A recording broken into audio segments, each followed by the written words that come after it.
My name is Rebecca, and I live in Seattle, Washington. Growing up, I used to think life was supposed to be hard, until I saw how easy it was for my stepsister, Lily. She was the golden child, the one who could do no wrong, while I was the shadow everyone seemed to forget existed.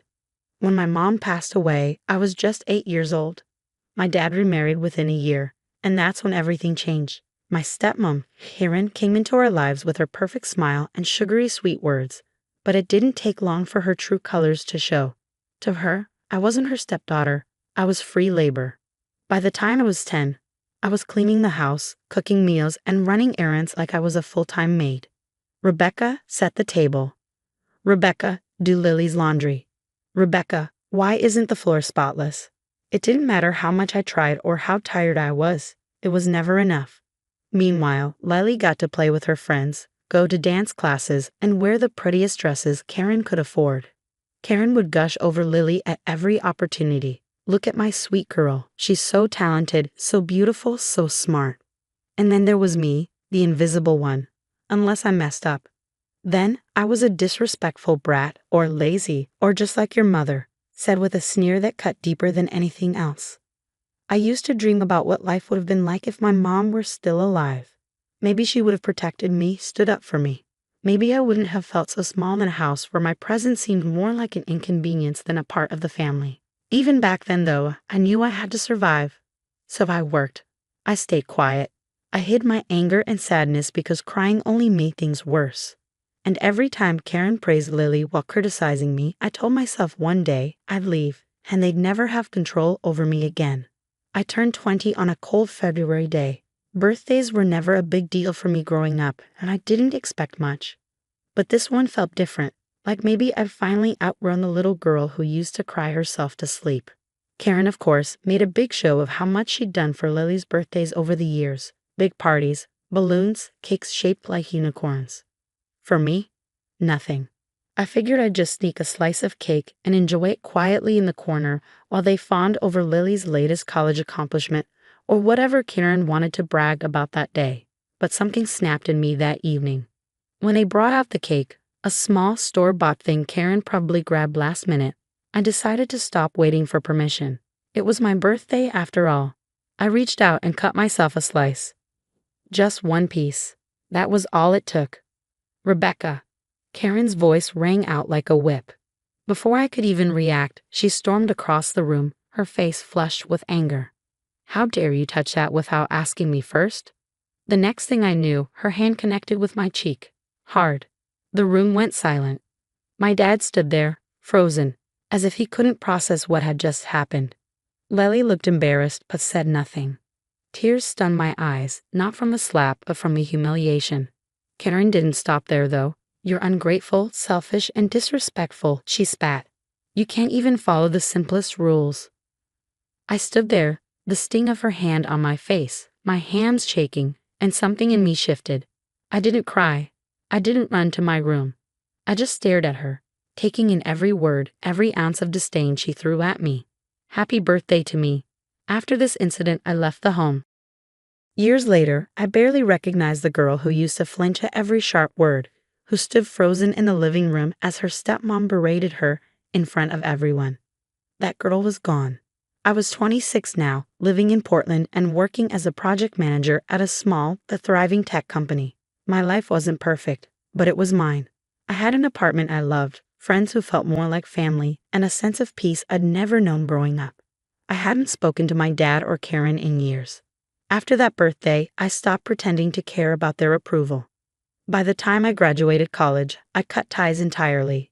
It wasn't easy, but it was necessary. The silence that followed was healing. I told myself they were part of my past, and I was done letting them take up space in my present. That's why I nearly dropped my coffee when I saw Karen standing in the lobby of my office building. She looked older, frailer even, as if the years had chipped away at the confident, controlling woman I once knew.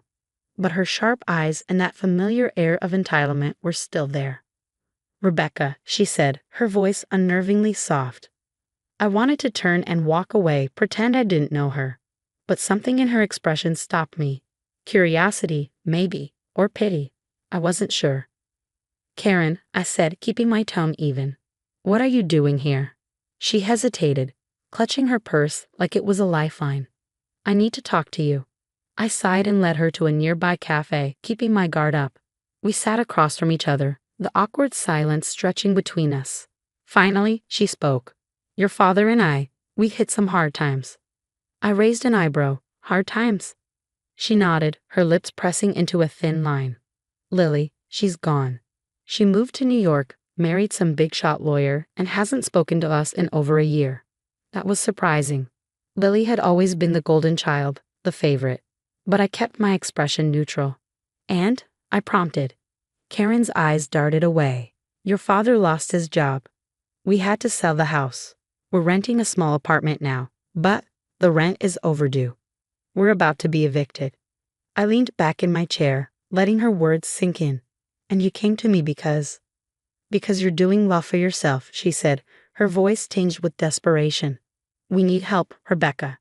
Just enough to get back on our feet. You owe us that much." I couldn't help but laugh, sharp, bitter, and loud enough to draw a few stares. "I owe you? Really? After everything you put me through, you think I owe you anything?" Karen flinched, but she didn't back down. "We're family, Rebecca. I know we've had our differences, but family helps each other." Family. The word tasted bitter in my mouth. The audacity of her standing there, asking for help after years of treating me like dirt, was almost too much to bear. I took a deep breath, forcing myself to stay calm. "Karen, I worked my way out of the mess you and Dad left me in. I built this life on my own, without any help from either of you. So no, I'm not giving you money. You can figure it out just like I did." Her face twisted in anger, the mask of civility slipping for a moment. "You're selfish," she hissed. "After everything we did for you, everything you did to me," I corrected, standing up. "And if that makes me selfish, then fine. I'm selfish, but I'm also free. Don't contact me again." I walked away without looking back, my heart pounding in my chest. For the first time in years, I felt an overwhelming sense of relief. It was like closing the door on a chapter I never wanted to revisit. I didn't owe them anything, not my time, not my money, not my forgiveness. And for the first time, I felt truly free. As I sat alone that evening, Karen's words replayed in my mind. "You're selfish. Family helps each other." A part of me, some small, deeply buried part, felt guilty. They were struggling, and I knew what it felt like to have nothing. But every memory of being ignored, insulted, and used came flooding back, choking out any pity I might have felt. I wrestled with the knot of emotions in my chest. Anger at their audacity, guilt for turning them away, and a nagging question. Was I really as selfish as Karen claimed? But then I reminded myself of the years I'd spent trying to earn their love, only to be pushed aside. They weren't asking for help. They were demanding it, manipulating me the same way they always had. I couldn't go back to that. Not now, not ever. When Karen called me again the next week, I wasn't surprised. She launched straight into it, no pleasantries. "Rebecca, you can't just turn your back on us," she said, her voice sharp but desperate. "Do you know how hard this is for your father and me? We took care of you, gave you a roof over your head." I cut her off, unable to hold back a bitter laugh. "Gave me a roof? You mean the roof I had to clean, along with the rest of the house, while Lily got everything handed to her on a silver platter." "Come on, Karen." Her silence only fueled my anger. I could feel the years of resentment boiling to the surface, but this time, I wasn't going to suppress it. "You want help? Go ask Lily. Oh wait, she's gone, isn't she? Moved on like I did, because we both know the second someone stops being useful to you, they're nothing. You didn't raise me, Karen, you used me, and now you want me to do it all over again." "No. Rebecca," she snapped, her tone icy now.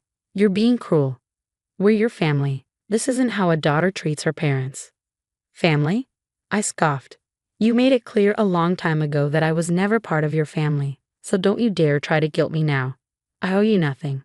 Her voice rose, shaking with anger. "You're selfish. After everything." I laughed again, harder this time, the sound surprising even me. Selfish, maybe, but I learned from the best, didn't I? I could hear her breathing on the other end, heavy and furious. For once, I didn't care. "Don't call me again, Karen. Lose my number. I'm done." And with that, I hung up, my hands trembling. Not with fear, but with something else, relief. It was over. The boundaries were set, and they weren't going to cross them again. The weight that had hung over me for so long lifted with that final call. It felt like breathing for the first time in years. Deep, full breaths, untainted by guilt or fear. I wasn't bound by their expectations anymore. A few days later, I met up with some friends for dinner. We laughed, shared stories, and caught up on life. They were the kind of friends who understood me, who celebrated my victories and never judged my past. Their support was something I never had growing up, and it meant the world to me. Afterwards, I walked through the city alone, the cool night air brushing against my skin. I passed by a small art gallery and decided on a whim to stop in. As I wandered through the exhibits, I was reminded of how much I loved art, how I'd always wanted to paint, but never had the chance growing up. Now I could do whatever I wanted. I found a quiet corner in the gallery and let myself smile genuinely for the first time in a long while. This was my life now, built on my terms. No more manipulation. No more toxic family, just me, my freedom, and a future full of possibility. And I was proud.